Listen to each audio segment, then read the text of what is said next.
Sveiki, čia Jurgis iš Tavo Tikslas LT. Šiandien mes pažiūrėsime temą, kaip netapti tokio klubo nariais, kuris vadinasi NFL. No friends left. Neliko draugų, vadinasi taip. Tai paprasčiausias klausimas toksai, kad visi galvojam, kad jeigu mes neturim kontaktų, tai mes ir neturėsim darbo, vadinkim. Žmonės baigėsi ir viskas, verslas pasibaigė. Žmonės baigėsi, kontaktai baigėsi, nėra iš su kom dirbti, nėra medžiagos, pavadinkim, tai nėra pirmas žingsnis, pirmi vartai. Tai, kiek aš žinau, yra pagrindiniai tokie punktai. Telefono knygutę paimam. Tai yra savo mobilus. Visus. Kad, tiesiog geriausia tai paimti sąrašą, Excelinį, arba geriausia ant popieriaus, patogiau gal Excelį surašyti viską iš eilės. Ok, tai yra, pavadinkim, pirmas lygis. Žmonės, kuriuos aš prisimenu, kurie yra telefone. Gerai, antras lygis. Tarkim, yra kažkoks Jonas, jis yra mano grupiokas. Ką jis pažįsta? Tai yra, pavadinkim, einam į antrą lygį. Gerai, ką Jonas pažįsta? O, klausyk, aš turiu bendrą kokią nors seną Kotryną. Ten mes kartu vaikščiom į klubą, ten galbūt kažkoks treneris Juozas. Pavadinkim, tai atsirado tas antras lygis. Yra dėdė Petras, Petro irgi iš karto atsirado kažkokie, pavadinkim, giminė, atsirado kažkokie draugai. Pavadinkim, tai yra antras lygis, tai yra, žiūrim pagal savo šimtus kontaktus, tai yra, vėlgi, čia bus keli šimtai žmonių. Kad visus pradirbom, tai tikrai ne. Ar taip, ar visus aš savo kontaktų turėjau. Tai yra žmonių, kuriems tu nenori skambinti. Tai yra, yra, bet jūs galite traukti į sąrašą. Galbūt tiesiog tu paskambinsi po metų, po dviejų. Tai klausimas yra paprastas. Aš ko išmokau iš to paties Eriko Voro, sako, išlaisvinkit protą ant popieriaus, arba į tą pačią lentelę. Dėl ko? Kad atsiranda vietos toj galvoj surasti kitus kontaktus iš kažkur. Antras dalykas. Tiesiog išeiti į pasaulį. Sporto klubas. Sportas. Kažkokie būreliai. Aš nesakau, kad iš karto einat ir visiems iš karto išėlės kiekvienam klube. Sveiki, ar jūs ten padarėte tą, ar nusipirkų tą produktą, ar apsidraudė, ar panašiai. Visada einam kontaktą. Tiesiog reikėtų matyti žmonės ir geriausiai įprotį tokį sugalvoti, tai 2 kontaktai į dieną. Nauji. Švieži kontaktai 2 į dieną. Nežinau, neinat mėgoti, kol 2 kontaktų nerašė savo knygų. Nereikia iš karto jų, nežinau, kalbinti, nereikia iš karto ten bandyti kažką parduoti realiai. Įsivaizduokit, 2 kontaktai į dieną.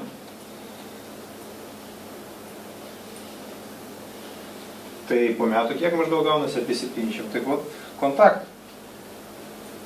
Tai yra šiaip, pavadinkim, taip, nesistengiam. Einat į kavinę, patiko aptarnavimas. Vat irgi, neseniai mes buvom su kolegė ir labai prieinam, fainam, aptarnavom, žinai. Padariau komplimentą. Pagirkit, klausykit, ko užsiimat gyvenime. Kur studijuojat, ką mokotės. Klausykit, galima apsikeisti kontaktus. Gal iš karto telefoną prašyti nereikia, žmogui galbūt net truputį nepatogu. Ir viskas. Apsikeičiate elektroninį paštą. O dėl ko klausit, sakau, mes galėsim apie tai pašnekėti, aš turiu ten įvairių verslų ir yra įvairių galimybių. Tai tiesiog būdai tokie. Visa telefono knyga, visa giminė, kiek būtų pažįstamų. Pagalvojat, o kas, Juozo telefono tarkim nežinau. Įrašykite tą kontaktą. Susitiksit kada nors, bet jis bus jūsų galvoj, bus sąrašai, sutikę rašysit numerį šitą Juozo. Bet tiesiog jeigu jūs neskanuosit, nefokusuosit, kurti naujų žmonės, neatsiras. Antras dalykas yra socialiniai tinklai. Daug kas daro klaidas, tai tiesiog pradeda iš karto rašyti. Sveikas, aš matau, kad tu ten esi mano draugų drauguose. Klausyk, aš turiu čia nerealią galimybę ir pradedu pardavinėti kažką. Tai yra akivaizdus spamas. Iš karto tokius žmonės ignoruoja arba būna paustina kažkokius dalykus jų puslapius.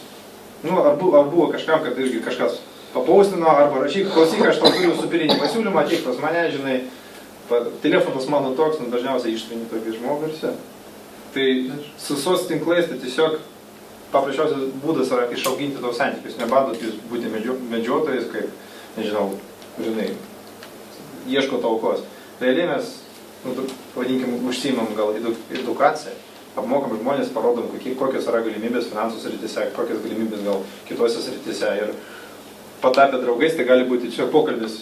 Vieną kartą parašėt, po savaitės pasižymėkit, kitą kartą pasirašykit, žiūrėkit, kur jis keliauja, vaikus turit. Ar pokalbis eina, tai čia bus jau natūralu, klausyk, galim gal mes gyvai pakalbėti. Telefoną parašė, man jau, nežinau, daug labai žmonių iš Facebook, aš būna ten užeinu, parašo webinaruose. Yra tiesiog temos, kur būna žmonės rašosi, verslo kokie nors ten grupės yra, ten nepriklausomų kokių nors konsultantų grupės. Yra pilna tokių verslininkų, ten jaunieji verslininkai, tokių žmonių. Ir visi aišku, ten pusė ten užsiema tinklinių rinkodarų, pusė ten draudimais, pusė dar kažkokiais dalykais, eivona pardavinėja ir panašiai. Ir visi bando, aišku, piršti neprofesionaliai, bet mes esame profesionalai ir turisiai.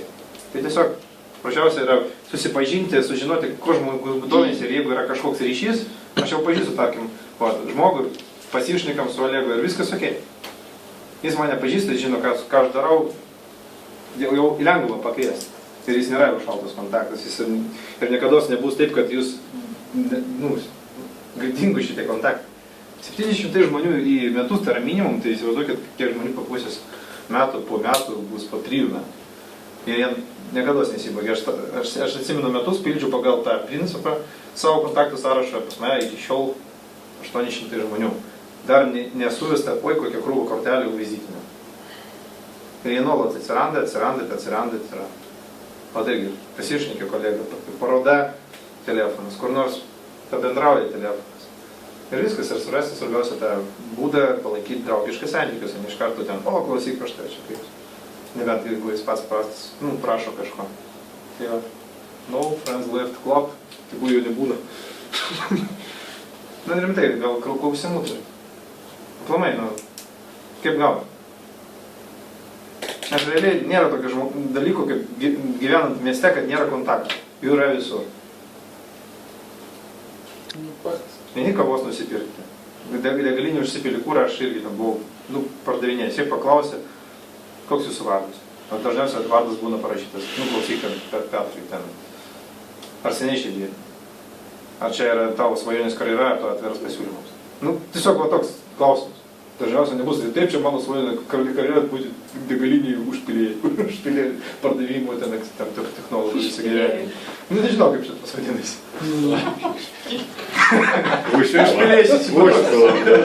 Užpilėjai. Tai tiesiog būdų daug, parodos, bet kokius, praeina ir viskas, bet jie akise neturėtų jausti to medžiotą, kad iš karto, o kam tau reikia? Jeigu žmogus tokį klausimus uždėti, tai jau ir nereikia.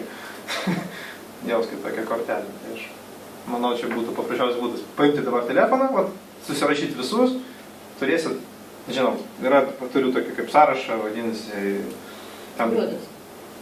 Net sąrašas tiesiog, kad suskatinti mintis, tarkim, kirpėjas, žodis, kiek kirpėjų pažįsta. Numerių tikrai gal nežinot, bet žinot, kur kas dirba ir pas ką kempinat. Tarkim, stomatologas, ateina žmogus, kažkokį, iš karto vaizdas žmogaus, kur jis dirba, kur dažniausiai lankausi. Tai jau užsirašė tas stomatologas, vardas atrodo toks, ar kažkokį rajoną. Tai aš eidamas ten, užėsiu, klausykit, aš pas jūs buvau, kažkada susitiksit, turėsit progą įrašyti kontaktą. Galbūt pažįstamas kažkoks bendras, masažistas, sporto treneris, ten, medžiotojai. Gal medžiotojai irgi kyla, žvėjai, pardavėjai ten kokie nors. Tai va, tiesiog tokie žodžiai suskatina būtent tą pamastymą, ką pažįsta. Nes realiai kiekvienas žmogus dabar pažįsta kelis tūkstančius minimum. Jeigu truputį giliauja, tai bus jau kokie 5-7 tūkstančiai žmonių. Darbo. Bet tai ar nėra taip, kad jeigu tu labai seną ten pažįstamą susitikai ir ten po daug metų gerai, jeigu buvo tavo santykiai su juo labai geri ir tu vėl viską atgaivini, bet kiti sako, kas tu? Būna. Tai yra gyvenimas. Ir ką tada sakai? Aš tiesiog primenu, sveikas, tu gal manęs neprisimeni, aš esu Jurgis, mes kažkada su tavim buvom ten mokyklą matėmės prieš 12 metų. Nei tu mane prisimeni, kaip aš atrodo, turbūt, nežinau, aš tam gitarą ten grojau. Aš irgi tave prisimenu kaip vaiką. Ką veikia dabar gyvenime, klausyk?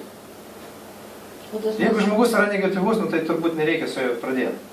Jeigu jam įdomu, nuoširdžiai domiesi, kaip tavo gyvenimas pasikeitė po 10 metų, vaikų turi, šeimą turi, kur dabar gyveni, visi išvažiavę mūsų grupiokai ten į Londoną, kaip tu, ar buvai išvykęs, ar Lietuvoje dirbi.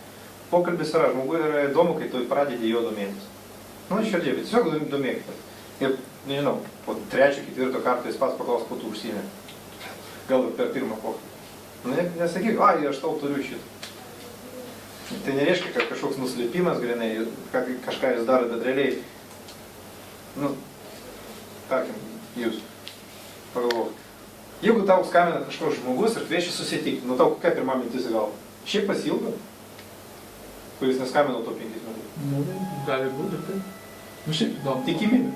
Nu, 10% ar 20%. Ar bet aš žinau, gal tu galvoji, daug kas galvoja, kad kažko nori iš Na, pamai, žmonės dažniausiai susitinka. Ja, jeigu draugas, tai gali šiaip paskambinti, bet dažniausiai, jeigu skambini, dažniausiai žino, nu, o kam aš tau turiu skirti laiką, dėl ko. Ir toje vietoje nereikia bijoti. Jeigu tu bijai pasakyti dėl ko, tai vadinasi kabinimo koronas ir tiesiog ateina, nu, toks bjaurus jausmas, kodėl aš tau turiu skirti laiką. Taip, aš užsiimu tokių verslų, bus tokia nauda.